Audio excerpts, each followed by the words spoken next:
معروف شاعر راحت اندوری کے انتقال کے بعد اردو گلیاروں میں غم کا ماحول ہے۔ شعراء اور ادیب راحت اندوری کے انتقال کو اردو دنیا میں ایک خلا کے طور پر دیکھ رہے ہیں۔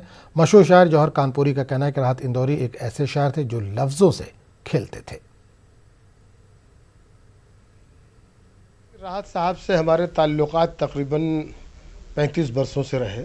بڑے بے باک انسان تھے وہ، اور بہت محبت کرنے والے تھے، بہت سچے انسان تھے۔ دنیا میں لاکھوں لوگ آج غمزدہ ہیں۔ لائن بولتے تھے اور پورا مجمع جھوم اٹھتا تھا، یعنی کہ وہ ایک پہلی لائن ہی لوگوں کے دلوں میں جا کر پیوست ہو جاتی تھی۔ یہ کوالٹی، یہ فن تھا ان کا۔ ہم تو اکثر یہ کہتے تھے کہ راحت اندوری شاعر نہیں ہے بلکہ لفظوں سے پینٹنگ بنانے والا پینٹر ہے۔ مثال کے طور پر اگر وہ یہ شعر پڑھتے تھے کہ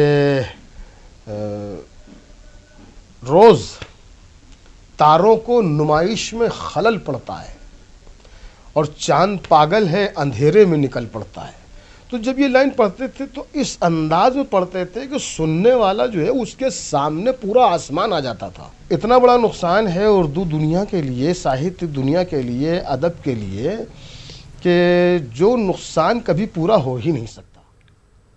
تو اس بلیٹن میں فی الحال اتنے۔ مزید تازہ ترین خبروں کے لیے آپ لاگ ان کر سکتے ہیں news18urdu.com۔